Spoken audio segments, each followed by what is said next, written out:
거지야? 택시 탈 돈도 없어? 무릎이 부어 걷지도 못하시는 친정엄마를 병원에 모셔다 드린 차 한번 태워달라는 부탁에 남편은 비웃음 섞인 한마디를 던지고 나가버렸습니다. 정확히 한 달 뒤 신우이의 1억짜리 결혼 청구서가 식탁 위에 놓이던 날, 저는 가방에서 이혼 소장을 꺼내 식탁 위에 매섭게 던졌습니다. 거지야? 내가 네 집 지갑이냐? 지금부터 지갑 취급받던 한 여자의 차갑고도 통쾌한 반격이 시작됩니다. 사연이 시작하기 전 좋아요와 구독을 눌러주세요. 오늘 하루 행운과 행복이 가득하도록 기원해 드릴게요. 오늘의 사연 지금 시작합니다. 저는 이지윤입니다. 올해 33, 작은 빌딩 3층에 제 이름을 건 세무사 사무소를 차린 지 4년째가 되었습니다. 숫자 앞에서는 누구보다 냉정하고 사람 앞에서는 정이 많다는 말을 자주 들어왔죠. 매사 똑부러진다는 평을 들으며 살아왔지만 그건 그저 무너지지 않으려고 이를 악물어온 시간의 다른 이름이었습니다. 아버지는 제가 11살이던 해 겨울 새벽 공사 현장에서 미끄러져 다시는 돌아오지 못하셨어요. 엄마는 40도 되기 전에 식당 주방, 빌딩 청소, 새벽 신문 배달까지 가리지 않고 손에 잡히는 일은 다 하셨습니다. 그 거친 손에 학원비를 받아 줄 때마다 저는 속으로 다짐했죠. 이 손에 다시는 찬물이 닿지 않게 하리라고 말입니다.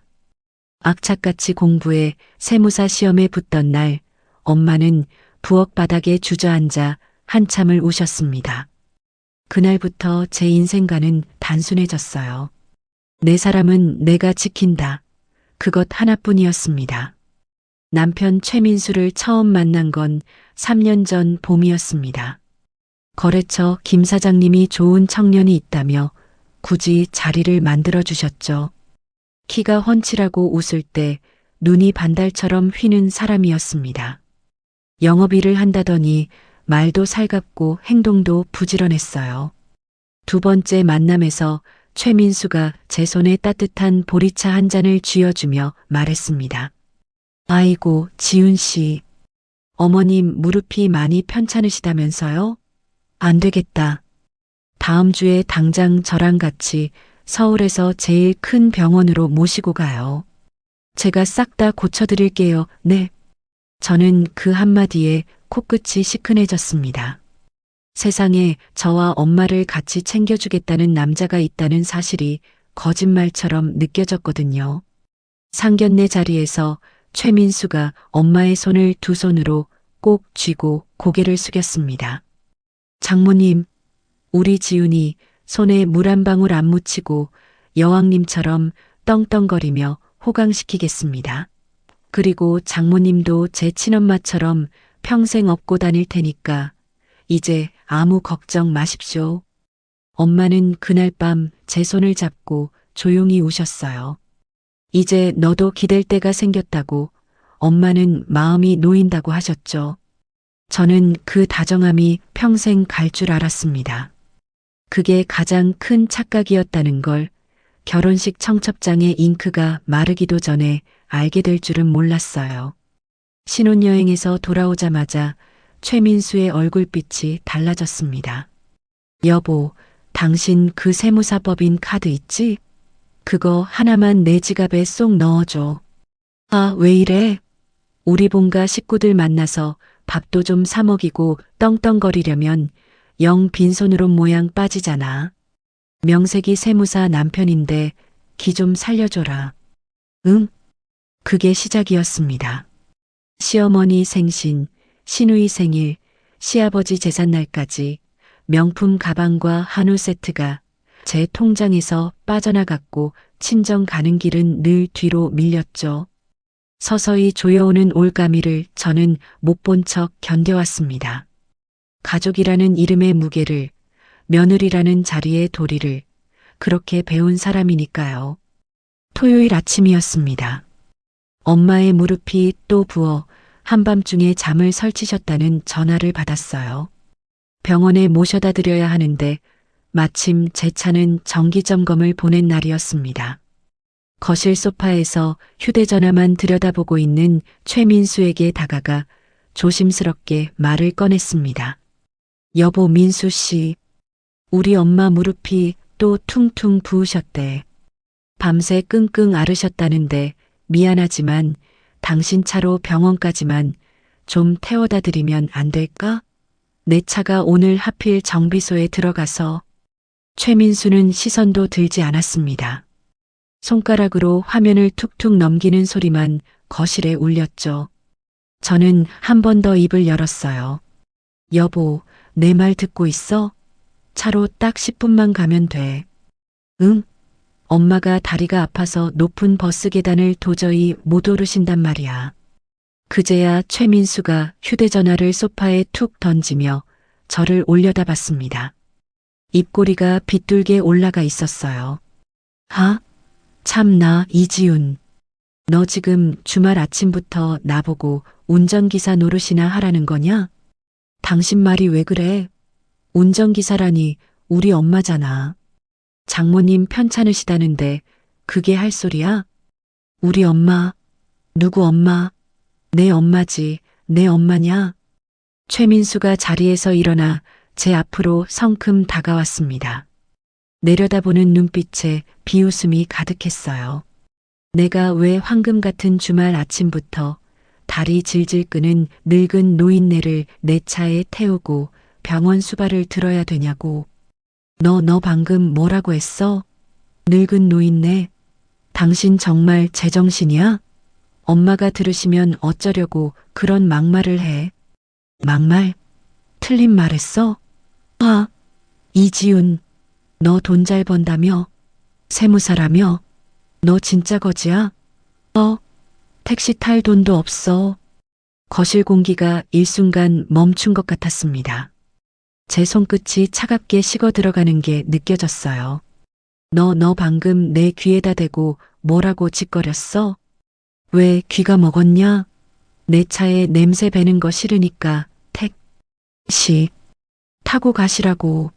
한 달에 돈을 수천만 원씩 긁어 모으는 잘난 세무사 마누라가 지 친정엄마 택시비 10,000원 줄 돈도 없어서 나한테 구걸하냐?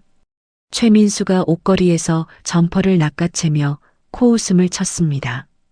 야, 똑바로 들어. 내 친정엄마 뒤치다꺼리는 내 돈으로 내가 알아서 해. 나한테 떠넘기지 말고. 분담 좀 똑바로 하자. 저는 무릎이 후들거려 식탁 모서리를 붙잡았습니다. 목구멍이 막힌 듯 답답한데 눈물은 한 방울도 나오지 않았어요. 이상하게도 슬프지가 않았습니다. 분노보다 먼저 찾아온 건 차가운 깨달음이었죠. 이 사람은 처음부터 이런 사람이었구나. 다정했던 그 얼굴이 가면이었구나 하는 깨달은 말입니다. 최민수가 현관에서 신발을 신으며 한마디 더 던졌습니다. 아, 재수없게 아침부터 기분 다 잡쳤네. 나 오늘 김 상무님이랑 골프 약속 있어서 늦으니까 알아서 해. 밥도 알아서 처먹고. 쾅 하고 현관문이 닫혔습니다. 지하 주차장 쪽에서 자동차 시동 소리가 들려왔어요. 저는 한참을 그 자리에 못 박힌 듯 서 있었습니다. 택시 뒷좌석에서 엄마는 자꾸만 미안하다는 말을 되풀이하셨습니다. 아이고, 지윤아, 이 못난 엄마가 너한테 또 짐덩어리가 됐구나. 쯧쯧 아서라. 나 혼자 절뚝거리며 가도 되는데 뭐하러 바쁜 너까지 오라가라 했는지. 엄마, 그런 소리 제발 좀 하지 마. 내가 엄마 딸인데 왜 짐이야. 한 번만 더 그런 소리 하면 나 진짜 펑펑 울어버릴 거야. 엄마의 손등을 가만히 쓸어들였습니다. 거친 살갗 아래로 마른 뼈가 만져졌어요. 이 손으로 평생 저를 키우신 거였습니다. 엄마가 차창 밖을 바라보며 작게 한숨을 쉬셨습니다. 에휴, 우리 최서방은 주말인데도 쉬지도 못하고 그리 바쁘다니. 사위가 회사 일이 너무 많아서 몸이 축나면 어쩌나 쯧쯧. 엄마 오늘은 그 사람 이야기 꺼내지도 마. 나 지금 속에서 천불이 나니까 제발 엄마 몸 챙길 생각만 해. 알았지? 저는 엄마 몰래 입술 안쪽을 깨물었습니다. 피 맛이 살짝 도는데도 정신은 오히려 또렷해졌어요. 병원 진료실 앞 긴 의자에 엄마를 모셔드리고 저는 잠시 복도 끝 창가로 걸어갔습니다. 유리창에 비친 제 얼굴이 낯설었어요. 화장기 없는 얼굴, 푸석한 입술, 텅 빈 눈동자. 이게 결혼하고 3년 동안 거울에서 점점 사라져간 이지윤의 얼굴이었습니다. 휴대전화 진동이 울렸습니다. 신우이 최유리의 메시지였어요. 오빠한테 들었어. 언니, 이번 달 카드값 좀 부탁해. 백화점에서 가방 하나 받은 게 있는데 언니 카드로 결제해도 되지? 라는 문장 끝에 하트 이모티콘이 줄줄이 붙어 있었습니다. 저는 화면을 꺼버렸습니다. 복도 저편에서 간호사가 환자 이름을 불렀어요. 엄마가 절뚝이며 일어서다 휘청하시는 게 보였습니다. 저는 한 걸음에 달려가 엄마의 팔을 붙잡았어요. 엄마, 아이고 조심해야지. 천천히 일어나, 천천히. 내가 옆에서 꽉 잡고 있잖아. 그래, 그래 아이고 내 새끼. 우리 지훈이, 이쁜 내 딸이 이렇게 딱 버티고 있으니까 이 어미가 살지. 너 없었으면 엄마는 벌써 꼬꾸라졌어. 엄마의 그 한마디가 가슴에 깊이 박혔습니다. 저는 그 자리에서 조용히 결심했어요. 이 결혼 끝내야겠다. 엄마의 남은 시간을, 제 남은 인생을 더는 그 사람 손에 맡기지 않겠다고 말입니다. 진료실 문이 열렸습니다. 엄마를 부축해 안으로 들어가는 제 등 뒤로 봄볕이 길게 따라 들어왔어요. 이상하게도 마음이 차분해졌습니다. 오래 끌어온 무거운 짐 하나를 비로소 내려놓기로 마음먹은 사람만이 느낄 수 있는 그런 고요함이었어요. 택시비 그 한마디가 있은 뒤로 집안의 공기가 달라졌습니다.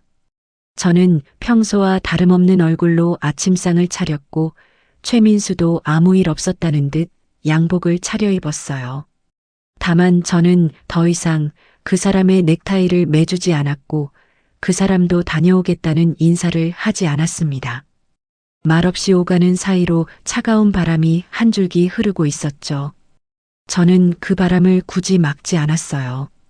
오히려 그 틈을 더 벌려 그 사람의 진짜 얼굴을 들여다보기로 마음먹었습니다. 평일 점심시간이었습니다. 사무소 직원들을 식당으로 보내고 저는 책상 앞에 혼자 앉아 공용 통장 앱을 열었어요. 손가락이 화면 위에서 한참 멈췄습니다. 그동안 보지 않고 살았던 게 아니라 보지 않으려 애쓰며 살았다는 걸 그 순간 알았어요. 화면을 내리는데 숫자들이 눈에 박히기 시작했습니다. 백화점 명품관 470만 원, 같은 매장 320만 원, 보석 매장 290만 원.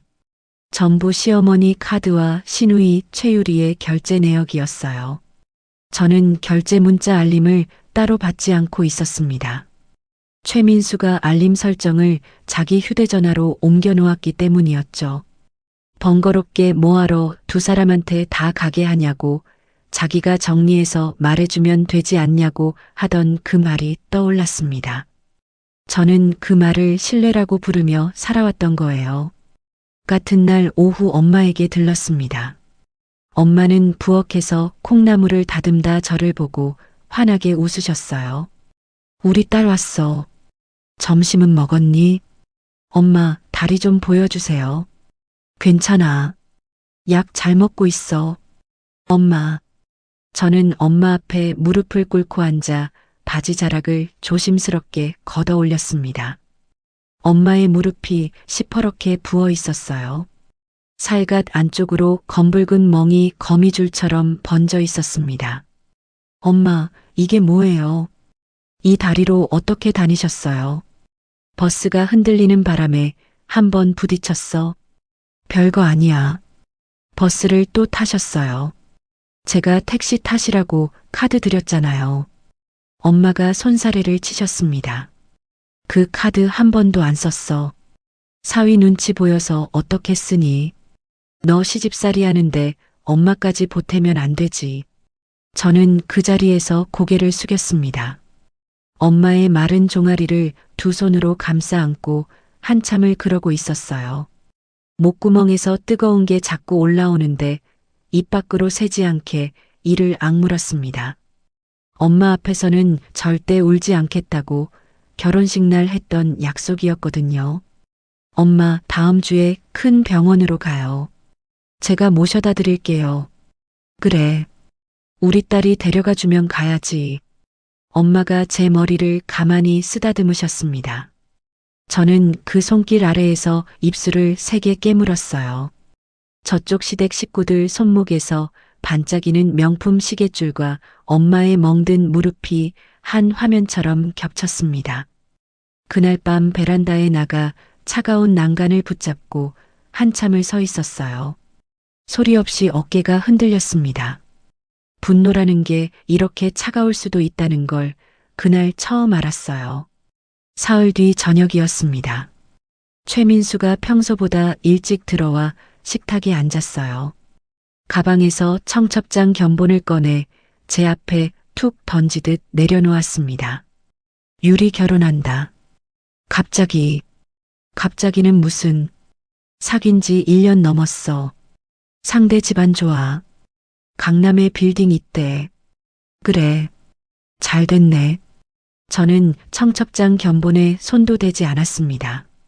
최민수가 제 표정을 살피더니 마른 침을 한번 삼키고 말을 이었어요. 지훈아, 우리가 좀 도와줘야겠다. 뭘? 혼수 비용이랑 예식장 비용. 식은 호텔에서 하기로 했고 신혼집은 양가에서 반반 부담하기로 했어.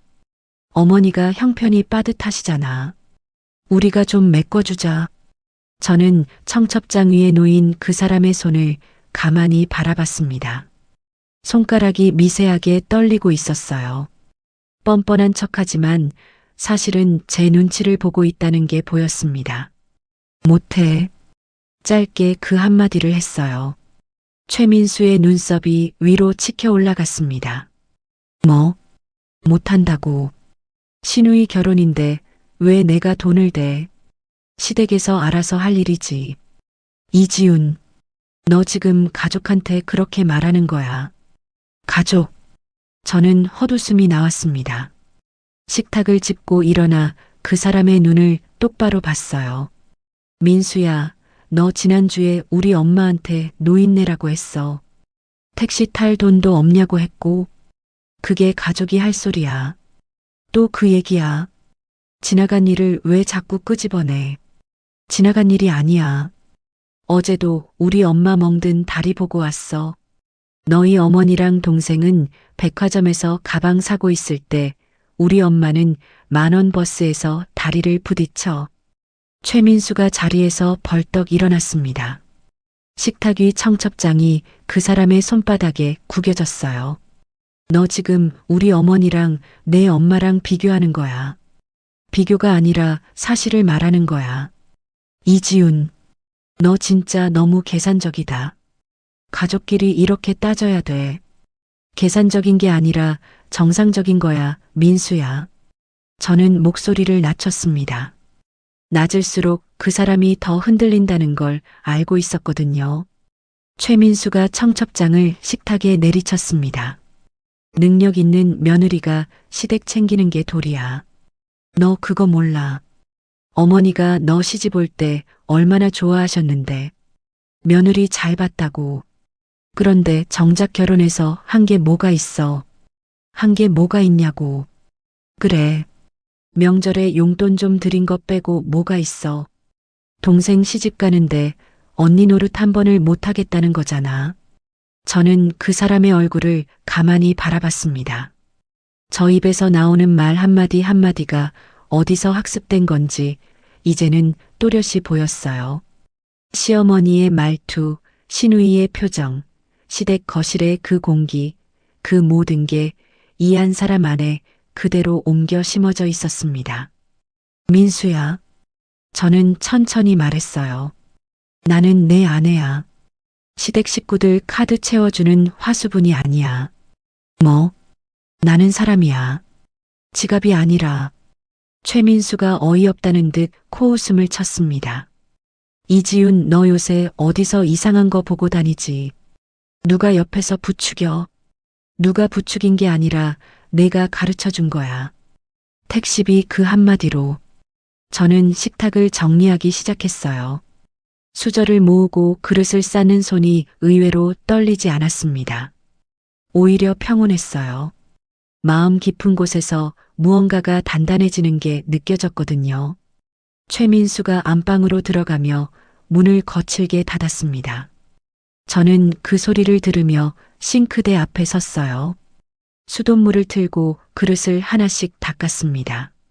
거품 사이로 어머니의 멍든 무릎이 떠올랐고 신우이의 하트 이모티콘이 떠올랐고 백화점 명품관의 결제 내역이 떠올랐어요. 그리고 마지막으로 떠오른 건 제 사무소 책상 위에 놓인 노란 서류철이었습니다. 그 안에 무엇이 들어있는지 저는 잘 알고 있었어요. 남편 명의의 거래 내역, 시댁으로 흘러간 자금, 제 명의로 잡혀있는 자산 목록. 지난 4년 동안 세무사로 살아오며 숫자에 단련된 손이 이제 다른 일에 쓰일 차례였습니다. 수도꼭지를 잠그고 행주에 손을 닦았어요. 거실 시계가 11시를 가리키고 있었습니다. 저는 휴대전화를 들어 대학 시절 친했던 선배의 이름을 천천히 눌러봤어요. 통화 버튼은 누르지 않고 그저 이름만 띄워둔 채 한참을 그 자리에 서 있었습니다. 준비가 필요했어요. 조용하고 차갑고 한치의 빈틈도 없는 준비가 말입니다. 며칠이 지나도록 청첩장은 식탁 한쪽에 그대로 놓여 있었습니다. 저는 그것을 치우지도 않고 들여다보지도 않았어요. 최민수는 아침마다 그 청첩장을 흘끔 보고 한숨을 쉬며 출근했죠. 저는 그 한숨이 협박처럼 들렸지만 모르는 척했습니다. 대신 사무소에 출근하자마자 노란 서류철을 꺼내 책상 한가운데 펼쳐 놓았어요. 남편 명의의 통장 사본, 시댁 식구들의 결제 패턴, 제 사무소의 자산평가서, 친정 엄마 앞으로 들어둔 보험과 적금 내역까지 한 장씩 정리해 나갔습니다. 손끝이 차분하게 움직였어요. 오랜 세월 숫자를 만져온 손이라 거짓을 가려내는 데에는 자신이 있었습니다. 수요일 오전이었습니다. 신우이 최유리에게서 전화가 왔어요. 받기도 전에 저는 한번 깊게 숨을 골랐습니다. 언니 나야. 잠깐 통화돼. 말해. 있잖아. 저쪽 시어머니가 예단을 좀 크게 보내달라고 하시네. 한복도 맞춰서 보내야 하고 시댁 식구 다 돌려야 한대. 그리고 결혼식은 그 호텔 알지? 강남에 있는 그 5개짜리. 거기로 잡았어. 그래서 이런 건 언니가 알아서 척척해주면 좋잖아. 오빠한테 말했더니 언니가 다 알아서 해줄 거래. 저는 책상 위 펜을 천천히 굴렸어요. 화는 나지 않았습니다. 이미 한 차례 끌어올랐다가 식어버린 분노는 다시 데우기 어려운 법이거든요. 유리야. 응. 내 오빠가 그렇게 말했다고. 그럼 언니가 가족이니까 당연한 거 아니야. 끊자. 저는 그 자리에서 전화를 끊었습니다. 휴대전화 화면에 유리의 이름이 2번 더 떴지만 받지 않았어요. 수신 차단 목록에 이름을 올리려다 그만두었습니다.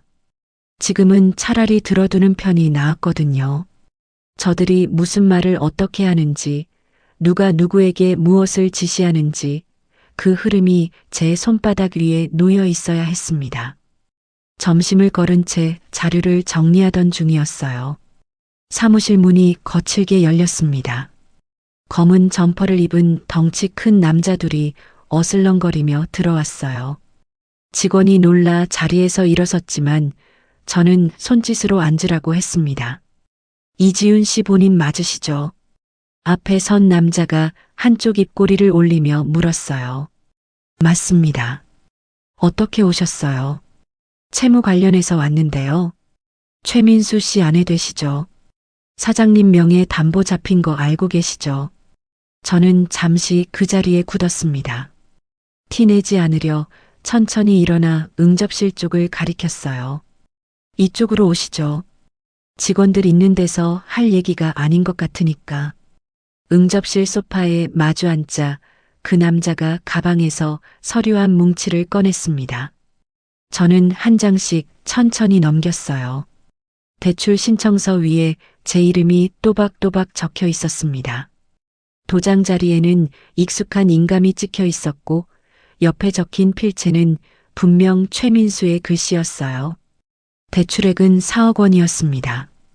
담보 항목에는 제 세무사 사무소의 임대보증금과 비품일체, 그리고 제 명의로 된 작은 오피스텔 한 채가 적혀 있었어요. 저는 서류를 잠시 무릎 위에 내려놓았습니다. 손끝이 차가워지는 게 느껴졌지만 표정은 그대로 두었어요. 이 서류, 제가 잠깐 사진 좀 찍을게요. 그러시죠. 어차피 사장님 거니까. 저는 휴대전화를 들어 한 장씩 정성껏 찍었습니다. 대출 일자, 담당자 이름, 자금 송금 계좌, 모든 항목을 빠짐없이요. 이자가 2달째 밀렸어요. 사장님이 알아서 처리해 주시죠. 한 가지만 묻겠습니다. 대출 신청할 때 제가 직접 다녀갔다고 되어 있나요? 남자가 서류를 뒤적이더니 어깨를 으쓱했어요. 그건 저희가 알 바 아니고요. 신청서랑 인감이랑 다 맞으면 끝이에요. 알겠습니다. 곧 연락드리죠. 남자들이 자리에서 일어나며 명함을 던지듯 내려놓았습니다. 문이 닫히자마자 저는 응접실 의자에 그대로 주저앉았어요. 가슴 한가운데가 묵직하게 내려앉는데도 이상하게 머리는 차갑게 돌아갔습니다. 대출금 4억이 어디로 흘러갔는지 한 갈래는 분명 신우이의 결혼 자금일 거고 다른 한 갈래는 짐작 가는 곳이 있었어요. 지난달 최민수가 지나가듯 흘리던 말 회사에서 임원차로 외제차 한 대 알아보고 있다던 그 말이 떠올랐습니다. 저는 휴대전화를 꺼내 은행 앱에 들어갔어요. 엄마 앞으로 들어둔 수술비 적금 계좌를 열었습니다. 해지 신청이 들어와 있었어요. 5일 전 날짜로 본인이 아닌 가족이 대리 신청한 흔적이 남아 있었습니다. 다행히 본인 인증이 막혀 처리는 보류된 상태였어요. 저는 두 손으로 얼굴을 감쌌습니다. 이를 악물어도 어깨가 잘게 떨렸어요. 엄마의 멍든 무릎이, 엄마의 떨리는 목소리가, 엄마가 카드를 못 쓰고 손에만 쥐고 있었다던 그 한마디가 한꺼번에 밀려왔습니다. 그날 저녁이었어요. 최민수가 평소보다 일찍 들어왔습니다. 콧노래를 흥얼거리며 거실에 가방을 던지듯 내려놓는 게 보였어요. 저는 식탁 앞에 앉아 그 사람을 기다리고 있었습니다. 민수야. 왜? 오늘 사무실에 대부업체 직원이 다녀갔어. 최민수의 콧노래가 뚝 멈췄어요. 저는 그 사람의 얼굴이 굳어가는 모습을 천천히 지켜봤습니다. 내 명의로 4억 빌렸더라. 내 인감 찍어서. 신청서엔 내 글씨도 아닌데 내 이름이 적혀 있었어. 지훈아, 그게.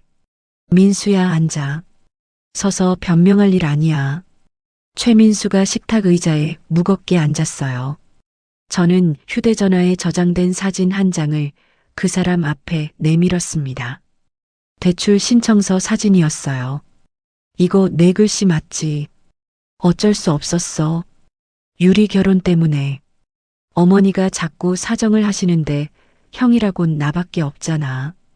그래서 내 사무소를 담보로 잡았어. 어차피 우리 가족 돈인데 그게 그렇게 큰 문제야. 저는 그 한마디에 잠시 숨을 멈췄습니다. 가족 돈이라는 그 말이 칼처럼 가슴을 지나갔어요. 민수야, 그럼 한 가지 더 묻자.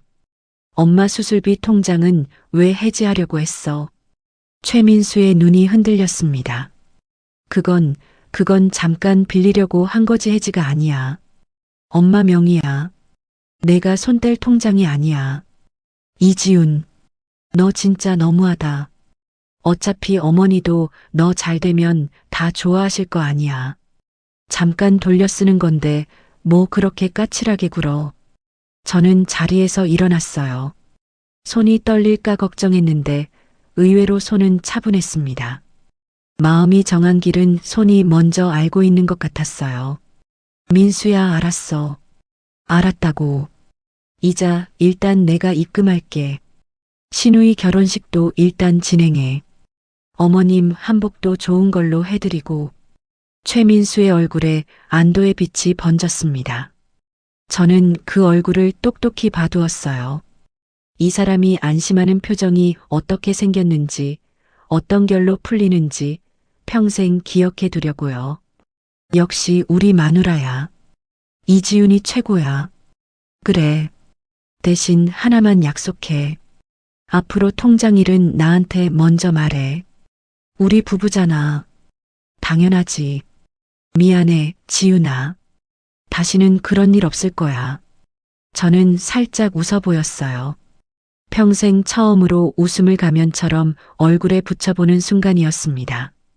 가면 안에서 제 입술이 조용히 굳어가고 있었어요. 밤이 깊었습니다. 최민수가 잠든 안방 문을 살며시 닫고 저는 거실로 나왔어요. 식탁 위 노트북을 열고 외장하드를 연결했습니다. 지난 3년간의 가게 거래 내역, 카드 사용 내역, 시댁으로 송금된 자료, 엄마 통장 거래 흔적, 대출 신청서 사진까지 차곡차곡 옮겨 담았어요. 파일 이름은 단순하게 정했습니다. 이지훈의 자료라고 적었어요. 그 폴더 안에 제 지난 시간이 다 들어 있었습니다. 옮기는 동안 단 한 번도 한숨을 쉬지 않았어요. 울지도 않았습니다. 다만 외장하드를 가방 안쪽 깊숙이 넣으며 한마디를 속으로 했어요. 이제는 내가 너희를 본다. 거실 시계가 새벽 2시를 가리키고 있었습니다. 저는 부엌에 가서 따뜻한 물 한 잔을 따라 천천히 마셨어요. 물맛이 이상하게도 달았습니다. 오래 굶었던 사람이 처음 음식을 입에 댄 것처럼 마음이 마침내 제자리를 찾은 것 같았어요. 다음 날 아침 저는 평소보다 30분 일찍 사무소에 나왔습니다. 책상 앞에 앉아 휴대전화 연락처를 천천히 내려봤어요. 대학 시절 한 학번 위에 계셨던 정 선배의 이름에서 손가락이 멈췄습니다.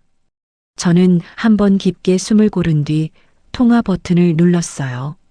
선배, 저 지훈이에요. 지훈이? 웬일이야 이 시간에. 선배, 부탁이 있어요. 이혼이랑 금융 쪽으로 강한 변호사 한 분만 소개해 주세요. 전화 너머에서 잠시 침묵이 흘렀습니다. 선배는 더 묻지 않고 한 사람의 이름을 짧게 말해 주셨어요. 강도윤 변호사. 내가 미리 전화 넣어둘 테니까 오늘 안에 가봐. 고마워요, 선배. 지훈아, 혼자 끌어안지 마. 그럴 일 아닐 거야. 저는 대답 대신 짧게 웃었습니다. 선배의 그 한마디에 어깨가 잠깐 흔들렸지만 다시 똑바로 폈어요. 점심시간이 지나 강도윤 변호사의 사무실을 찾아갔습니다. 벽에는 액자 하나 걸려 있지 않았고 책장에는 두꺼운 책들이 빼곡하게 꽂혀 있었어요. 검은 셔츠를 입은 남자가 자리에서 일어나 가볍게 목례를 했습니다. 강도윤입니다. 정 선배한테 얘기 들었어요. 앉으시죠. 이지훈이라고 합니다. 바로 본론으로 들어가도 될까요? 정 선배 말로는 시간이 별로 없는 사안인 것 같던데 저는 가방에서 외장하드를 꺼내 책상 위에 올렸어요. 지난밤 정리해둔 자료가 들어있는 그 작은 검은 상자였습니다. 안에 다 정리해 두었습니다. 대출 신청서, 거래 내역, 시댁으로 흘러간 자금, 친정 엄마 통장 해지 시도 흔적까지요. 강도윤이 외장하드를 노트북에 연결했어요. 화면을 내려다보는 그 사람의 눈빛이 점점 날카로워졌습니다. 말없이 10분이 넘게 자료를 살피더니 그제야 고개를 들었어요. 이지윤 씨, 네. 세무사 맞으시죠? 맞아요. 그러시면 제가 길게 설명 안 드리겠습니다. 이건 단순한 부부 갈등이 아니라 사문서 위조와 사기, 횡령이 같이 묶인 사건이에요. 위조된 대출은 무효로 돌릴 수 있고 명의자인 이지윤 씨에게 책임이 가지 않게 막을 수 있습니다. 저는 그 말에 잠시 눈을 감았어요. 지난밤 차갑게 누르고 있던 무언가가 그제야 작게 풀렸습니다. 승산이 있다는 말씀이시죠? 승산이 아니라 확정에 가깝습니다. 다만 한 가지 조건이 있어요. 지금부터 제가 시키는 대로 움직여 주셔야 합니다. 감정으로 움직이면 다 무너져요. 그렇게 하겠습니다. 그럼 시작합시다. 강도윤이 메모지에 몇 가지를 빠르게 적어 제 앞에 내려놓았어요. 녹음기, 가계부 사진, 그리고 가장 큰 글씨로 적힌 한 단어, 침묵. 저는 그 메모지를 가방 안쪽 깊은 곳에 접어 넣었습니다. 그 사람과 마주 앉아 1시간이 더 흘렀어요. 대화는 짧고 분명했습니다. 군더더기가 없는 사람이었어요. 저도 그 결을 따라 말을 다듬어 갔습니다. 사무실을 나서면서 저는 처음으로 어깨에서 힘을 조금 풀었어요. 혼자가 아니라는 감각이 이렇게 든든할 수 있다는 걸 오랜만에 느꼈습니다. 집으로 돌아온 저는 평소보다 일찍 저녁을 준비했어요. 찌개 냄비에서 김이 오르는 동안 거실 한쪽 책장에 작은 녹음기를 가만히 끼워두었습니다. 식탁위 꽃병 뒤쪽에도 하나, 안방 화장대 액자 뒤에도 하나 더 두었어요. 손이 떨리지 않았습니다. 오히려 일을 시작하는 사람처럼 차분했어요. 저녁 무렵 최민수가 들어왔어요. 며칠 사이 그 사람의 기분은 좋았습니다. 제가 이자 입금을 해주었고 청첩장에 더 토를 달지 않았기 때문이었어요. 지훈아, 오늘 저녁 뭐야? 된장찌개. 우리 마누라 솜씨 좋은 거 아니까 한 그릇 푸짐하게 줘봐. 저는 옅게 웃으며 찌개를 한 그릇 떠주었습니다. 식탁위 꽃병이 살짝 흔들렸어요. 녹음기는 그 안에서 조용히 깨어 있었습니다. 민수야, 유리 결혼식 말이야. 응. 예식장 비용이랑 예단 비용. 내가 한 번에 처리할 테니까 견적서 정리해서 줘. 어머님 한복은 어떤 걸로 하실 거야? 오, 우리 마누라 진짜 멋있다. 그 일은 어머니가 직접 가서 맞춰오신대. 비용만 보내달라셔. 그래. 어머님 카드로 그냥 결제하시라고 해. 한도 늘려줄게. 역시 이래야 우리 어머니가 사람 대접 받지. 저는 그 말을 들으며 숟가락을 들었어요. 찌개를 한 숟가락 떠입으로 가져갔습니다. 뜨거운 국물이 혀끝에 닿는 순간 가슴 깊은 곳이 한번 따끔했어요. 그래도 표정은 흐트러뜨리지 않았습니다. 민수야, 한 가지 더. 말해. 내 회사에서 임원차로 알아본다는 그 외제차 말이야. 계약 어떻게 됐어? 아, 그거. 계약금만 일단 걸어놨어. 잔금은 나중에. 잘했어. 나중에 한번 같이 보러 가자. 역시 이지윤. 너 진짜 통이 큰 여자야. 저는 옅게 웃었어요. 찌개를 한 입 더 떴습니다. 꽃병 안에 녹음기가 그 모든 단어를 한 글자도 빼지 않고 담아내고 있었어요. 다음 날부터 강도윤과 매일 짧은 통화를 했습니다. 그 사람은 자금 흐름을 추적할 회계사 한 명을 붙여주었어요. 대출금이 어떤 계좌를 거쳐 어디로 흘러갔는지 한 줄씩 정리되어 갔습니다. 신우이 결혼 준비 통장으로 1억 2천, 시어머니 명의 카드 대금으로 4천, 남편 외제차 계약금으로 7천, 나머지는 시댁 식구 명의의 작은 통장들로 잘게 쪼개져 들어가 있었어요. 저는 그 표를 들여다보며 한참 동안 말이 없었습니다. 화는 이미 차갑게 굳어 칼이 되어 있었어요. 며칠 뒤 강도윤에게서 전화가 왔습니다. 이지훈 씨, 한 가지 더 알려드릴 게 있어요. 말씀하세요. 신우이분 예비 신랑 쪽을 한번 들여다봤습니다. 정확히 말씀드리면 이 사람 부잣집 며느리감만 골라다닌 흔적이 있어요. 이름과 직업을 두세 번 바꿔가며 결혼 직전까지 갔다가 위약금이나 혼수만 챙겨서 사라지는 사람입니다. 저는 잠시 말을 잇지 못했어요. 수학이 넘어 강도윤이 말을 이었습니다. 이걸 시댁에 알리시겠습니까? 저는 창밖을 바라봤어요. 낮게 깔린 구름이 천천히 흘러가고 있었습니다. 엄마의 멍든 무릎이 떠올랐고 택시비라는 그 한마디가 떠올랐고 가족돈이라는 최민수의 그 무심한 표정이 떠올랐어요. 강 변호사님, 네. 저는 모르는 사람입니다. 그 사람에 대해서요. 수화기 너머에서 잠깐의 침묵이 흘렀어요. 알겠습니다.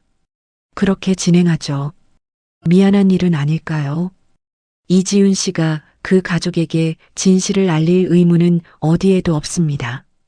그분들이 며느리에게 의무를 다하지 않은 만큼요. 저는 짧게 알겠다고 답하고 전화를 끊었습니다.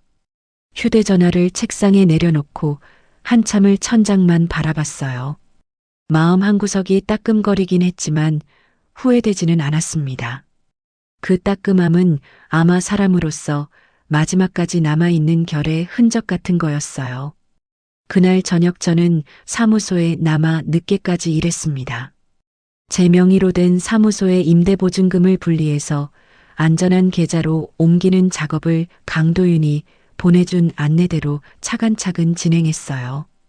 엄마 명의의 통장에 본인 인증을 한층 더 강화해 두었고 비상금은 엄마와 저만 아는 계좌로 옮겼습니다.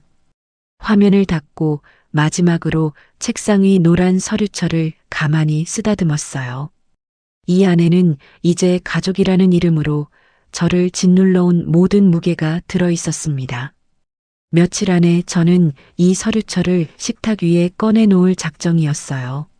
신우이의 결혼 비용 결제를 위해 시댁 식구들이 한자리에 모이는 그날, 저는 가방 안에 이 서류철을 넣고 갈 거였습니다. 사무소 불을 끄고 복도로 나왔어요. 엘리베이터 거울에 비친 제 얼굴이 며칠 전과 달라 보였습니다. 눈빛에 조용한 단단함이 들어와 있었어요.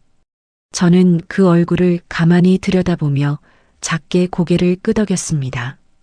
이제는 무너지지 않을 사람의 얼굴이었어요. 약속한 날은 토요일 저녁이었습니다. 장소는 시어머니가 일부러 골랐다는 강남의 한정식 집이었어요. 며칠 전부터 최민수는 들떠 있었습니다. 넥타이를 2번 다시 매고 거울 앞에서 머리를 매만지며 콧노래까지 흥얼거렸어요. 지훈아, 오늘 카드 잘 챙겨와. 어머니가 결제하는 데서 망신당하면 안 돼. 걱정 마. 챙겼어. 저는 짧게 답하고 가방을 들었습니다. 그 안에는 카드가 아니라 두툼한 서류 봉투가 들어 있었어요. 차 안에서 최민수는 계속 말이 많았습니다. 오늘 결제는 카드 2장으로 나눠 하라느니 어머니가 한 푼이라도 부담스러워 하시지 않게 자연스럽게 처리하라느니 하는 말들이었어요. 저는 차창 밖만 바라봤습니다. 해가 지는 강변도로가 붉게 물들고 있었어요. 마음은 그 어느 때보다 고요했습니다. 한정식집 별실 문을 여니 시댁 식구들이 이미 도착해 있었어요. 시어머니가 자리에서 일어나 저를 위아래로 훑어보셨습니다. 왔니? 좀 늦었네. 어머님, 안녕하세요. 저는 가볍게 인사하고 자리에 앉았어요. 옆자리에 앉은 신우이 최유리는 새로 산 듯한 가방을 의자 위에 보란 듯이 올려놓고 있었습니다. 목에는 며칠 전 통장 내역에서 본 그 보석 매장의 목걸이가 걸려 있었어요. 언니, 오늘 메뉴 코스로 시켰어. 비싼 거니까 맛있게 먹어. 그래. 시아버지는 묵묵히 잔을 들었고 시어머니는 한정식집 직원에게 추가 주문을 더 넣으셨습니다. 음식이 한 상 가득 차려졌어요. 전복과 한우 갈비찜에서 김이 올라오고 있었지만 저는 수저를 들지 않았습니다. 지훈이는 왜 안 먹어? 입에 안 맞니? 천천히 먹을게요, 어머님. 하긴 오늘 자리가 자리니까. 잘 들어. 견적서 정리해서 가져왔다. 시어머니가 가방에서 종이 한 장을 꺼내 식탁 위에 펼쳤어요. 호텔 예식장 대관료, 예단 비용, 시댁 어른들 한복비, 패백 음식까지 줄줄이 적혀 있었습니다. 합계 자리에 적힌 숫자는 1억 2천만 원이었어요. 이 정도면 우리 유리체면 깎이지 않게 할 수 있을 거다. 너희 사돈댁이 강남에 빌딩 있는 집 아니냐? 우리도 모양은 갖춰야지. 어머님 모양이 그렇게 중요하세요. 왜? 안 중요하니? 며느리 잘 봤다고 동네에 자랑할 일인데. 시어머니가 입꼬리를 올리며 저를 바라보셨어요. 최민수가 옆에서 헛기침을 했습니다. 지훈아, 어머님 말씀이시잖아. 빨리 카드 드려. 신우이가 옆에서 보조를 맞췄어요. 언니 결제는 한 번에 하지 말고 두세 번에 나눠서 해. 카드사 한도 걸릴 수도 있으니까. 유리야. 저는 천천히 입을 열었어요. 목소리가 조금도 떨리지 않았습니다. 왜 언니? 내 결혼식 예단으로 어느 가방을 받기로 했어. 그건 그 명품관에서 본 그 가방 있잖아. 지난번에 어머니랑 같이 가서 받은 거. 가격이 얼마지? 1200만 원. 왜? 그 돈, 누구 돈인지 알고 받는 거니? 신우이의 미소가 한 박자 늦게 굳었어요. 시어머니의 젓가락이 허공에서 잠시 멈췄습니다. 최민수가 옆에서 저를 노려보며 식탁 밑으로 제 허벅지를 꽉 잡았어요. 이지훈, 너 지금 뭐 하는 거야? 저는 그 손을 천천히 떼어냈습니다. 민수야, 손 치워. 별실 안의 공기가 한 톤 내려앉았어요. 저는 옆에 놓아둔 가방에서 두툼한 서류 봉투를 꺼냈습니다. 봉투를 식탁 한가운데 매섭게 내려놓았어요. 쨍그랑하고 잔이 흔들렸습니다. 어머님, 저는 시어머니의 눈을 똑바로 봤어요. 이게 뭐냐? 보세요. 봉투 안에서 서류 한 장 한 장이 흘러나왔습니다. 맨 위에 놓인 것은 이혼 소장이었어요. 그 아래로 대출 신청서 사본, 시댁 식구들 명의의 결제 내역, 자금 흐름표가 차례로 깔렸습니다. 마지막 장은 친정 엄마 통장 해지 시도 기록이었어요. 시어머니가 종이를 한 장 집어들었습니다. 손이 떨리기 시작했어요. 이지훈, 이게 뭐냐고 묻잖니. 어머님 아들이 제 인감을 도용해 제 사무소를 담보로 빌린 돈 4억입니다. 그 돈으로 유리 가방 사고 어머님 한복 맞추고 오빠 외제차 계약금 걸었어요. 뭐라고? 여기 그 흐름이 다 있어요. 한 줄도 빠짐없이요. 시아버지가 처음으로 입을 열었어요. 민수야, 이게 사실이냐? 최민수가 의자에서 벌떡 일어났습니다. 아니 아버지, 그게 그러니까. 이거 진짜냐고 묻잖아. 일부는 맞아요. 그런데 지훈이가 어차피 갚을 수 있는 돈이고, 이 자식이. 시아버지의 잔이 식탁에 거칠게 내려놓였습니다. 저는 자리에서 천천히 일어났어요. 가방을 어깨에 메고 식탁 가장자리를 손끝으로 한번 쓸었습니다. 어머님, 왜? 제가 한마디 드릴게요. 평생 가슴에 묻어두려고 했는데 오늘은 해야겠어요. 저는 시어머니의 눈을 마주 봤어요. 그 사람의 눈동자가 작게 떨리고 있었습니다. 거지야, 내가 네 집 지갑이냐? 별실 안이 일순간 죽은 듯 조용해졌어요. 신우이가 들고 있던 젓가락이 식탁 위에 툭 떨어졌습니다. 이지훈, 너 어디서 어른한테 그런 말을 해? 어머님, 아들이 저희 친정 엄마한테 했던 말이에요. 다리 아픈 노인네한테 택시 탈 돈도 없냐고 하셨어요. 어머님, 아들이요. 시어머니의 얼굴이 핏기를 잃었어요. 그게 무슨, 민수가 못 들으셨어요. 그럼 오늘 처음 듣는 거네요. 어머님, 아드님은 제 친정 엄마를 노인네라고 부르고 저를 화수분이라고 부르더라고요. 그러면서 어머님 카드 한도는 2배로 늘려달라고 했어요. 최민수가 제 팔을 거칠게 잡았습니다. 이지훈, 그만해. 너 미쳤어. 손 놔, 민수야. 저는 그 손을 한 번에 뿌리쳤어요. 이혼할 거야. 도장 안 찍어도 상관없어. 위조한 대출 무효 소송도 이미 들어갔어. 횡령건도 따로 진행 중이고. 이지훈, 내 이름이 들어간 자료 단 한 장도 안 빠졌어. 거기 식탁 위에 있는 거 전부 사본이야. 원본은 따로 있어. 신우이가 갑자기 울음을 터뜨렸어요. 언니, 그러지 마. 내 결혼식이잖아.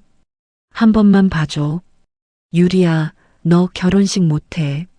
내 예비 신랑이 어떤 사람인지 한번 알아봐. 저는 그 말만 남기고 가방끈을 고쳐 맸습니다. 별실 문 앞에서 한번 뒤를 돌아봤어요. 시어머니는 자리에 주저앉아 있었고 시아버지는 두 손으로 얼굴을 감싸고 있었습니다. 최민수는 종이를 한 장 한 장 다시 줍고 있었어요. 저는 별실 문을 조용히 닫고 한정식 집 복도를 천천히 걸어 나왔습니다. 신발을 신고 나오는데 발걸음이 이상하게 가벼웠어요. 밤바람이 얼굴을 스치고 지나갔습니다. 식당 앞 거리에는 가로등 불빛이 노랗게 깔려 있었어요. 그 노란 빛 아래에서 저는 오랜만에 길게 숨을 내쉬었습니다. 가슴 안쪽에 들어차 있던 무거운 무언가가 천천히 빠져나가는 게 느껴졌어요. 새 아파트는 사무소에서 차로 15분 거리였습니다. 남향이고 거실에 햇볕이 잘 드는 작은 집이었어요. 이사는 며칠 전 강도윤이 알려준 일정대로 미리 짐을 옮겨두었습니다. 엄마는 이미 새 집에 와 계셨어요. 현관문을 여니 부엌 쪽에서 따뜻한 국 냄새가 흘러나왔습니다. 엄마, 지훈아 왔어. 저녁은 먹었니? 아니요. 안 먹었어요. 엄마는 더 묻지 않고 식탁 위에 그릇을 놓으셨어요. 흰쌀밥 한 공기와 미역국 한 그릇, 김치 한 보시기가 차분히 놓였습니다. 저는 자리에 앉아 숟가락을 들었어요. 미역국 한 숟가락이 입에 들어가는 순간 어깨가 한번 크게 흔들렸습니다. 엄마는 아무 말 없이 제 등을 가만히 쓸어주셨어요. 엄마, 응, 이제 우리 둘이 살아요. 천천히. 그래, 우리 둘이 살자. 엄마의 손이 따뜻했습니다. 거실 창밖으로 도시의 불빛이 점점이 켜져 있었어요. 저는 그 불빛 하나하나를 가만히 바라보며 천천히 밥을 먹었습니다. 오랜만에 밥맛이 났어요. 밥 한 공기를 다 비우는데 한참이 걸렸지만 한 톨도 남기지 않았습니다. 식탁 위 작은 화병에는 엄마가 꽂아두신 노란 프리지어가 향을 피우고 있었어요. 저는 그 향을 깊게 들이마셨습니다. 내일부터의 일은 내일 생각하기로 했어요. 오늘 밤은 그저 엄마와 저, 이 작은 식탁의 시간이 전부였습니다. 이사한 새 집의 아침은 고요했습니다. 엄마가 부엌에서 도마질하는 소리, 창밖에서 들려오는 작은 새소리, 그리고 거실 한쪽에서 시계가 째깍거리는 소리뿐이었어요. 저는 그 고요함을 한참 동안 가만히 들이마셨습니다. 그 평온이 영원하지 않으리란 걸 알고 있으면서도 그 며칠은 욕심내서 누리고 싶었어요. 이혼 소장이 최민수에게 송달된 건 이사한 지 나흘째 되는 날이었습니다. 강도윤이 전화로 짧게 알려주었어요. 송달 확인됐습니다. 답변서가 곧 올 거예요. 고맙습니다. 이지윤 씨, 며칠은 외부 일정 줄이세요. 어떤 식으로 나올지 모릅니다. 저는 알겠다고 답하고 전화를 끊었습니다. 손에 든 컵 안의 차가 천천히 식어가고 있었어요. 답변서는 오지 않았어요. 대신 사흘 뒤 사무소 1층 로비에 최민수가 나타났습니다. 직원이 다급하게 인터폰을 울렸어요. 대표님, 사장님, 남편분이 오셨는데 분위기가 좀. 내려갈게요. 엘리베이터에서 내리자마자 최민수의 목소리가 로비를 울리고 있었습니다. 이지윤 어딨어? 이지윤 나오라고. 같은 빌딩에 입주한 다른 사무실 사람들이 무슨 일인가 싶어 흘끔거리고 있었어요. 저는 차분하게 그 앞에 섰습니다. 민수야, 여기서 이러지 마. 사람들 다 본다. 이혼이 무슨 장난이야. 너 미쳤어. 내가 도장 안 찍으면 안 되는 줄 알아. 안 찍어도 돼. 법원이 찍어줄 거니까. 이지윤. 최민수가 제 어깨를 거칠게 잡으려 했어요. 저는 한 걸음 뒤로 물러서며 손을 들었습니다. 손대지 마. 한 번만 더 손 떼면 그 자리에서 신고할 거야. 경비 아저씨가 다가오며 큰 소리로 외쳤어요. 손님, 여기서 이러시면 안 됩니다. 나가시죠. 최민수는 한참을 그 자리에서 씩씩대다가 침을 한 번 뱉고 돌아섰습니다. 회전문을 거칠게 밀고 나가는 그 등을 저는 가만히 바라봤어요. 옷차림이 며칠 사이에 부쩍 흐트러져 있었습니다. 면도도 하지 않은 얼굴이었어요. 같은 날 저녁 신우이 최유리에게서 전화가 왔습니다. 받지 않으려다 한 번만 받기로 했어요. 여보세요. 언니. 이게 다 언니 때문이야. 무슨 소리야? 그쪽 집안에서 파혼 통보 왔어. 우리 신랑 될 사람이 사기꾼이라고 어디서 들었대. 위약금 청구한대. 언니가 일러 바친 거지. 유리야, 나는 한마디도 안 했어. 거짓말하지 마. 언니가 그날 그 말하고 갔잖아. 알아보라고. 그 말 한마디로 사기꾼이 되니. 원래 그런 사람이었던 거지. 이지윤, 너 두고 봐. 가만 안 둬. 전화가 거칠게 끊겼어요. 저는 휴대전화를 식탁에 내려놓고 한참을 그 자리에 앉아 있었습니다. 마음 한쪽이 따끔거리긴 했지만 흔들리지는 않았어요. 저들이 무너지고 있는 건 제가 밀어서가 아니라 원래 무너질 자리에 서 있었기 때문이었습니다. 문제는 다음 날 아침부터였어요. 사무소 직원이 자료를 들고 제 방으로 들어왔습니다. 대표님, 이거 보세요. 누가 자꾸 보내주는데 이게 뭔지. 화면에는 동네 맘카페 게시글이 캡처되어 있었어요. 제목은 강남 기억세무사 사무소 대표 이야기 들어봤어요 였습니다. 내용은 가관이었어요.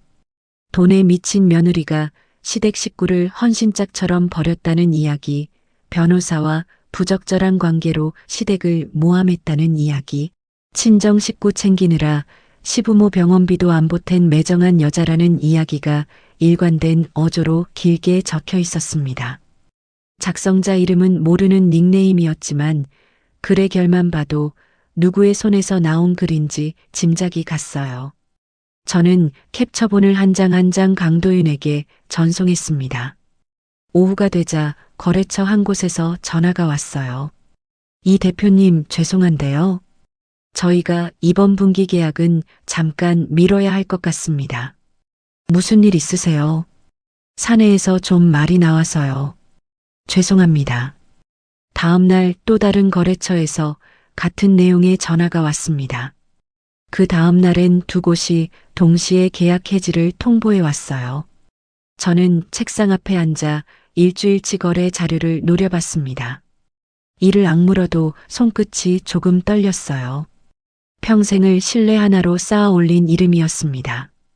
그 이름이 거짓 한 줄에 흔들리는 걸 보는 일은 생각보다 아팠어요. 그날 저녁 엄마에게서 전화가 왔습니다.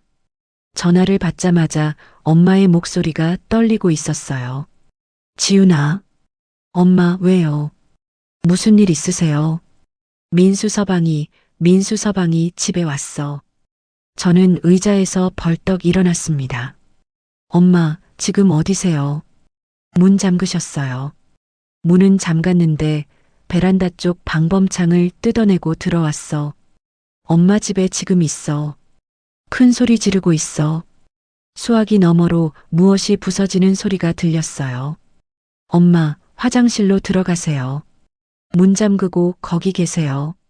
제가 지금 갈게요. 경찰 부르고요. 지훈아, 무서워. 엄마의 한마디에 가슴이 한번 크게 내려앉았습니다. 저는 휴대전화 다른 손으로 112번을 누르며 사무소를 뛰쳐나갔어요. 차에 시동을 거는 동안 강도윤에게도 짧게 메시지를 보냈습니다. 신호등이 빨간불일 때마다 손바닥에서 식은땀이 흘렀어요. 엄마 집 앞에 도착했을 때엔 경찰차 한 대가 먼저 와 있었습니다. 문이 활짝 열려 있었고 거실에는 화분이 깨져 있었어요. 최민수는 이미 사라진 뒤였습니다. 엄마는 거실 한쪽에 주저앉아 있었어요. 얼굴이 백지장처럼 하얗고 입술에 핏기가 없었습니다. 엄마, 지훈아. 엄마가 제 이름을 부르더니 곧바로 옆으로 쓰러지셨어요. 저는 무릎으로 바닥에 떨어지며 엄마를 받아 안았습니다. 엄마의 손목을 잡았는데 맥이 약했어요. 엄마, 정신 차리세요. 엄마. 경찰관 한 분이 무전을 치며 다급하게 구급차를 불렀습니다. 응급실로 가는 차 안에서 엄마는 눈을 뜨지 못하셨어요. 산소호흡기를 단 엄마의 가슴이 작게 오르내리는 걸 보며 저는 두 손으로 입을 틀어막았습니다. 소리를 내지 않으려고 이를 악물었는데도 어깨가 자꾸 흔들렸어요. 엄마의 거친 손이 침대 옆으로 늘어져 있었습니다. 평생 저를 위해 일해온 그 손이 지금 차갑게 식어가고 있었어요. 저는 그 손을 두 손으로 꼭 감싸쥐었습니다. 따뜻하게 데워드리려고 한참을 그러고 있었어요. 밤이 깊었습니다. 응급실 복도 의자에 강도윤이 와서 앉아 있었어요. 저는 그 사람을 보자마자 입을 열었습니다. 강 변호사님. 네. 저는 더 이상 방어만 하지 않겠습니다. 강도윤이 저를 가만히 바라봤어요. 각오는 되셨어요. 네. 그럼 시작합시다. 이번엔 끝까지 갑니다. 저는 짧게 고개를 끄덕였습니다. 응급실 자동문이 한 번씩 열릴 때마다 차가운 바람이 들어왔어요. 저는 그 바람을 정면으로 맞으며 자리에 앉아 있었습니다. 울지 않았어요. 울고 있을 시간이 없었습니다. 이 밤을 끝으로 저는 한 번 더 변할 작정이었어요. 마음속에서 무언가가 단단한 돌처럼 굳어가고 있었습니다. 엄마의 침상옆 모니터에서 작은 신호음이 일정하게 울렸어요. 그 소리에 맞춰 저는 천천히 숨을 골랐습니다. 이제는 정말로 한 발도 물러서지 않겠다고 그 새벽 응급실 복도에서 저는 그렇게 다짐했어요. 새벽 5시 엄마는 일반 병실로 옮겨졌습니다. 의사 선생님은 큰 고비는 넘겼지만 당분간 안정이 필요하다고 하셨어요. 저는 엄마의 손을 한 번 더 꼭 잡아들인 뒤 자리에서 일어났습니다. 병실 문 앞에서 저를 기다리고 있던 강도윤과 짧게 시선을 주고받았어요. 바로 움직이시죠. 가요. 병원 주차장으로 내려가는 동안 저는 한마디도 하지 않았습니다. 차 안에서 강도윤이 노트북을 꺼내 무릎 위에 올렸어요. 먼저 친정집 주변 가게마다 협조 요청부터 돌립시다. 골목 입구 편의점, 건너편 부동산, 1층 미용실까지요. 시간대 좁혀서 영상 받으면 종일 걸리지 않을 거예요. 좋아요. 제가 부동산이랑 미용실은 안면이 있어요. 같이 가요. 오전 내내 골목을 돌며 영상을 받았습니다. 편의점 사장님은 두말 없이 화면을 돌려주셨고 부동산 소장님은 어찌된 일이냐며 걱정해 주셨어요. 미용실 원장님은 제 얼굴을 보더니 한참 동안 손을 잡고 안 놓아주셨습니다. 지윤아, 어떻게 이런 일이? 엄마는 좀 어떠시니? 많이 안정되셨어요. 원장님, 그날 저녁 영상만 좀 부탁드려요. 그럼 다 줄게. 다 가져가. 영상은 또렷했습니다. 최민수가 베란다 쪽으로 돌아 들어가 방범창을 뜯어내는 모습, 1시간 가까이 집 안에 머무르다 거친 손짓으로 문을 박차고 나오는 모습이 한 장면 한 장면 그대로 남아 있었어요. 그날 오후 저는 강도윤과 함께 경찰서로 갔습니다. 담당 형사 앞에 영상 자료와 함께 그동안 모아둔 녹음 파일, 통장 거래 내역, 대출 신청서 사본까지 한꺼번에 내려놓았어요. 주거침입, 재물손괴, 특수협박으로 정식 고소하겠습니다. 더불어 사문서 위조와 횡령건도 같이 진행해 주세요. 형사가 자료를 한참 들여다보더니 짧게 한숨을 쉬었어요. 이 정도면 빨리 움직여야겠네요. 영장 신청 들어갈게요. 경찰서를 나오는데 저녁 햇살이 길게 깔려 있었습니다. 저는 그 빛을 정면으로 맞으며 차를 향해 걸어갔어요. 마음 한쪽이 차갑게 가라앉고 다른 한쪽이 단단하게 굳어가는 게 느껴졌습니다. 그 다음 날부터 강도윤은 사이버 쪽 일을 동시에 진행해 주었어요. 맘카페에 글을 올린 작성자의 흔적이 며칠 만에 추려졌습니다. 같은 인터넷 회선에서 올라온 글이 여러 개였고 그 회선의 명의자는 신우이 최율이었어요. 같은 단지의 다른 회선에서는 시어머니의 계정이 따라붙어 있었습니다. 저는 그 자료를 받아들고 한참 동안 화면을 들여다봤어요. 강 변호사님, 한 가지만 부탁드려요. 말씀하세요. 명예훼손 고소장에 한 줄만 더 넣어주세요. 친정엄마가 응급실에 실려간 그 날짜요. 글이 그 직전까지 올라와 있었더라고요. 알겠습니다. 그 부분 양형에 분명히 들어갈 거예요. 며칠 뒤 저는 제 이름으로 직접 글 한 편을 썼습니다. 그 동네 맘카페와 지역 커뮤니티 몇 곳에 같이 올렸어요. 제목은 단정하게 적었습니다. 세무사 이지윤입니다. 본문에는 군더더기를 빼고 사실만 적었습니다. 남편이 제 인감을 도용해 사무소를 담보로 거액을 빌린 사실, 그 돈이 시댁 식구들에게 흘러간 사실, 친정엄마 집에 무단으로 침입한 사실, 가리고 그 모든 일에 대해 정식으로 고소했다는 사실을 적었어요. 증거 사진과 고소장 접수증 사진을 본문 끝에 첨부했습니다. 마지막 줄은 짧게 한 줄이었어요. 저는 누구의 지갑도 아닙니다. 그 글이 올라간 다음 날 아침 사무소 전화가 종일 울렸습니다. 거래처 사장님들이 한 분씩 사과 전화를 주셨어요. 이 대표님, 제가 짧게 듣고 흔들렸네요. 죄송합니다. 다음 분기 계약 그대로 갈게요. 대표님, 저도 죄송해요. 그동안 받은 게 많은데 어떻게 사람을 그렇게 쉽게 믿었는지. 저는 한 분 한 분께 차분하게 답을 드렸습니다. 괜찮습니다. 와주셔서 고맙습니다. 전화를 끊을 때마다 한 번씩 길게 숨을 내쉬었어요. 가슴 한가운데 박혀있던 묵직한 돌이 한 조각씩 떨어져 나가는 느낌이었습니다. 같은 주에 최민수의 회사 인사팀에서 연락이 왔다고 들었어요. 경찰의 수사 개시 통보가 직장으로 들어갔다고 했습니다. 회사 내부 감사가 시작되었고 거기에서 회사법인 카드까지 사적으로 쓴 정황이 줄줄이 드러났다고 했어요. 징계위원회에 회부된 지 일주일 만에 최민수는 회사에서 잘렸습니다. 소식을 전해 들은 날 저는 평소와 다름없이 사무소에서 일했어요. 새 거래처 한 곳의 결산 자료를 검토하고 점심으로 직원들과 김치찌개를 먹었습니다. 특별한 감정이 들지 않았어요. 그저 정해진 길을 묵묵히 걸어가는 사람의 발걸음 같았습니다. 며칠 뒤 시어머니가 사무소로 찾아오셨어요. 직원이 인터폰을 울렸을 때 저는 짧게 답했습니다. 응접실로 모셔드리고 차 한 잔만 내드리세요. 응접실 문을 여니 시어머니가 두 손을 무릎 위에 올린 채 앉아 계셨어요. 며칠 사이 얼굴이 반쪽이 되어 있었습니다.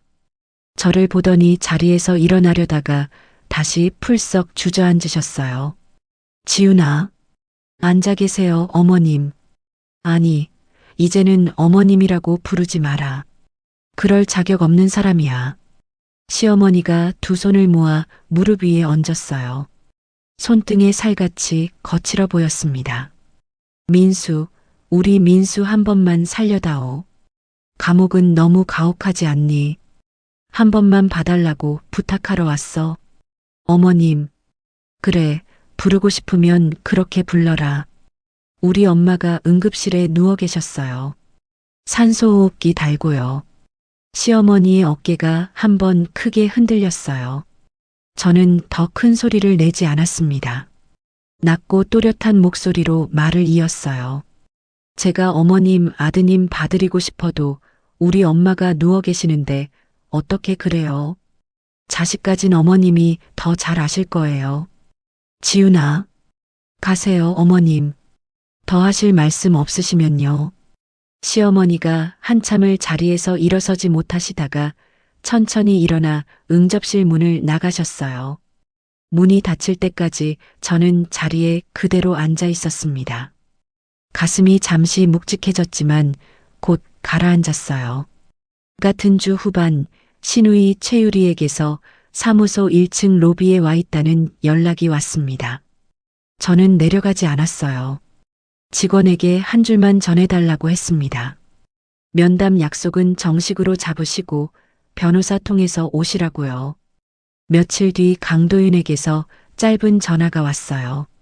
채무부존재 확인 소송, 1심 판결문 나왔습니다.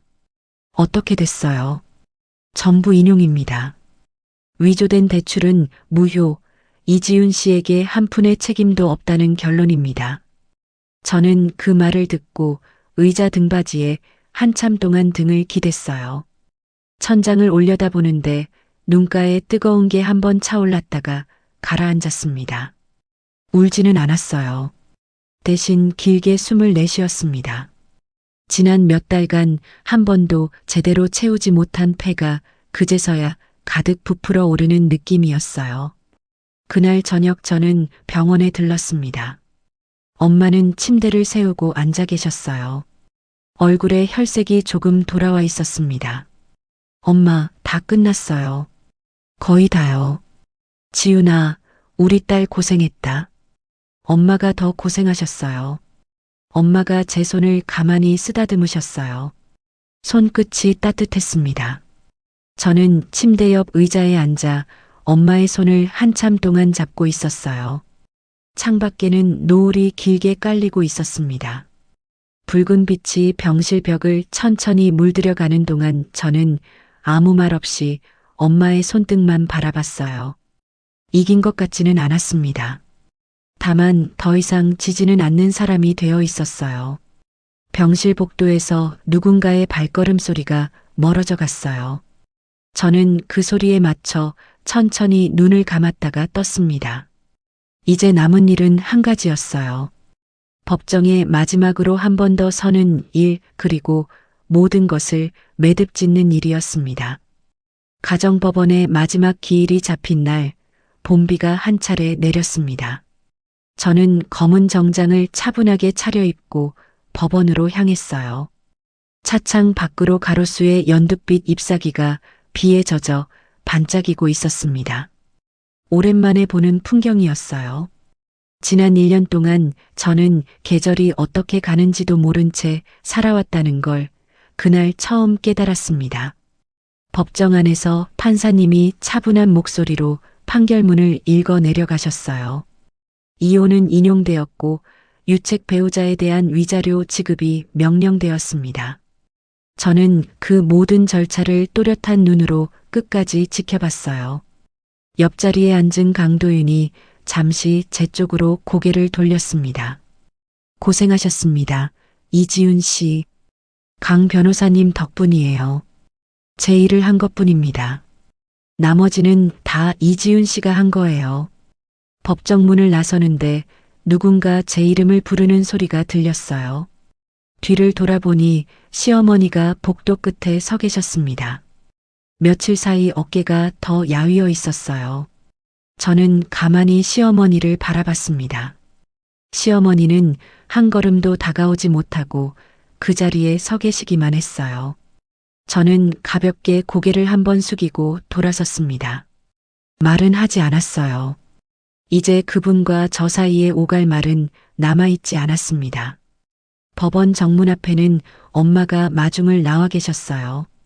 엄마는 한 손에 작은 우산을 들고 다른 손은 자유롭게 흔들며 저를 향해 걸어오셨습니다. 수술이 잘 끝난 무릎으로 한 걸음 한 걸음 단단하게 디디며 걸어오시는 모습을 저는 한참 동안 바라봤어요. 지윤아, 우리 딸. 엄마, 이제 끝났어. 네, 엄마. 끝났어요. 엄마가 제 어깨를 가만히 안아주셨습니다. 엄마의 품에서 비누 냄새가 났어요. 저는 그 냄새를 깊게 들이마시며 잠깐 눈을 감았습니다. 지난 몇 달간 한 번도 제대로 안기지 못했던 그 품이었어요. 비가 그치고 햇살이 구름 사이로 새어나왔습니다. 엄마는 우산을 접으며 환하게 웃으셨어요. 우리 딸 점심으로 뭐 먹을까? 엄마가 좋아하시는 거 먹어요. 저는 다 좋아요. 그럼 저기 한식집 어떠니? 우거지 갈비탕 잘하는 집 있다더라. 좋아요. 엄마의 손을 잡고 횡단보도를 건넜습니다. 엄마의 걸음이 단단해진 게 손끝으로도 느껴졌어요. 수술을 결심하기까지 오래 망설이셨던 분이었습니다. 이제 다시는 10,000원 버스 계단 앞에서 망설이지 않으셔도 될 거였어요. 한 달이 더 지났습니다. 사무소 일은 이전보다 2배쯤 늘었어요. 이지윤 세무사는 의뢰인 편에 끝까지 선다는 입소문이 어딘가에서 조용히 퍼지고 있었습니다. 직원도 2명 더 뽑았어요. 작은 회의실을 새로 꾸미고 응접실 한쪽에 노란 풀이 지어 한 다발을 꽂아두었습니다. 손님들이 들어오시면 한 번씩 그 꽃을 보고 향이 좋다고 말씀하셨어요. 저는 그럴 때마다 옅게 웃었습니다. 강도윤은 한 달에 1~2번 사무소에 들렀어요. 같이 작업하는 사건이 몇 건 있었기 때문입니다. 응접실 소파에 앉아 자료를 펼치면 강도윤은 늘 한 가지 농담을 했어요. 이 대표님, 이제 변호사 한 명쯤은 다루실 줄 아시잖아요. 강 변호사님은 안 다루실래요? 다루기 무서워요. 그 정도면 다 다루셨다는 뜻이네요. 저희는 가볍게 웃었어요.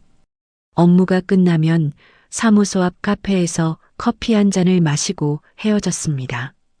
그 이상도 그 이하도 아닌 서로의 일을 깊게 신뢰하는 사이로 자리를 잡아가고 있었어요.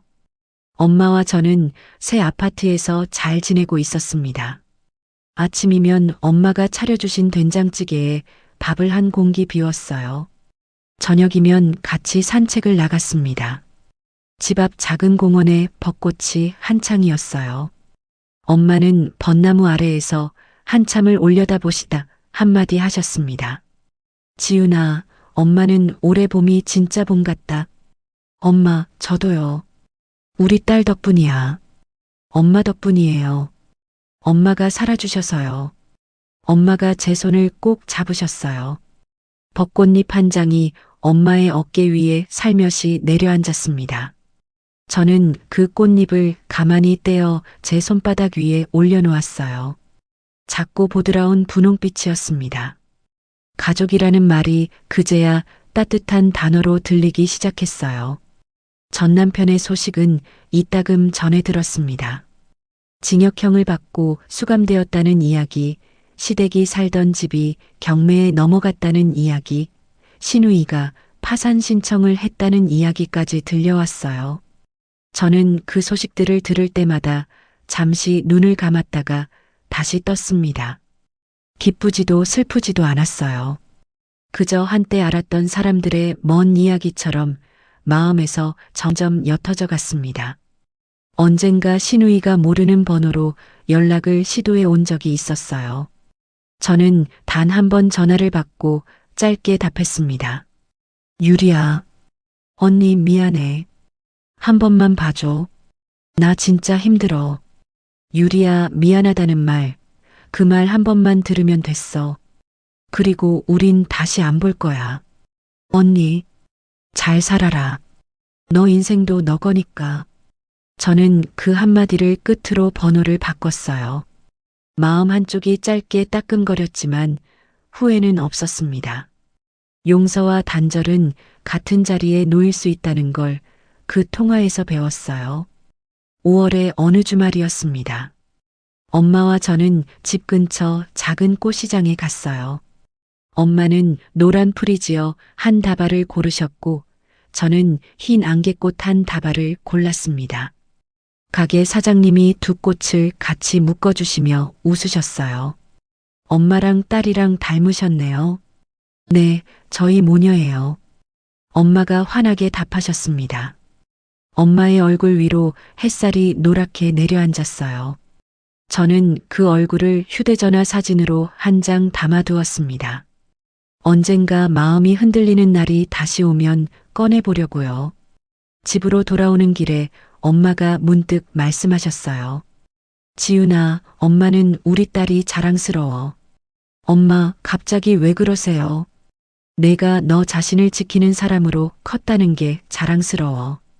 엄마는 그게 제일 가르치고 싶었던 거였어. 저는 잠시 걸음을 멈췄어요. 엄마의 얼굴을 가만히 바라봤습니다. 엄마의 눈가에 잔주름이 곱게 잡혀 있었어요. 그 주름 하나하나가 엄마가 저를 키우신 시간의 자국 같았습니다. 엄마, 저 이제 더는 누구의 지갑도 아니에요. 누구의 희생양도 아니고요. 그래, 우리 딸 이지윤이라는 사람으로 살아가려고요. 그게 제일 어렵다는 걸 이제 알아요. 그래도 그렇게 살래요. 엄마가 제 손을 한 번 더 꼭 잡아주셨어요. 따뜻한 봄바람이 두 사람의 머리카락을 가볍게 흔들고 지나갔습니다. 저는 사무소 책상 위에 놓인 작은 메모지 한 장을 떠올렸어요. 언젠가 강도윤이 처음 적어주었던 그 종이였습니다. 녹음기, 가계부, 사진, 침묵. 이제 그 종이 끝에 한 줄을 더 적고 싶어졌어요. 그리고 다시 시작. 지금 어디선가 가족이라는 이름으로 마음을 짓눌리고 계신 분이 있다면 한 가지만 기억해 주세요. 당신은 누구의 지갑도 아니고 누구의 희생양도 아닙니다. 당신은 그저 당신 자신으로 살아갈 자격이 있는 사람입니다. 그 한마디를 전하고 싶어서 저는 오늘도 사무소 문을 열고 자리에 앉습니다. 봄볕이 책상 위에 길게 내려앉아 있어요. 저는 그 햇살 속에서 천천히 숨을 한번 고르고 새 서리를 펼칩니다. 오늘 하루도 제가 저로 살아갈 차례였습니다. 누군가의 아내, 누군가의 며느리, 누군가의 딸이라는 이름 뒤에 가려져 정작 자기 자신은 어디에도 없었던 시간이 있었습니다. 택시비도 없냐는 그 한마디가 마음을 갈라놓은 순간 이지윤은 비로소 자신의 이름을 다시 부르기 시작했어요. 가족이라는 말은 따뜻해야지 무기가 되어서는 안 됩니다. 희생을 강요하는 자리에 머무는 일은 사랑이 아니라 잠식이에요. 오늘 이 이야기가 비슷한 무게를 지고 계신 어느 한 분의 어깨에 작게나마 닿았다면 그 한 분께 이 한마디를 드리고 싶습니다. 당신의 인생은 당신의 것이고 당신의 이름은 누구의 지갑도 누구의 그림자도 아닙니다. 오늘 하루도 당신 자신으로 살아가시길 진심으로 응원합니다. 이야기를 끝까지 들어주신 분이 계시다면 잘 들었다고 댓글 하나만 남겨주세요. 감사합니다.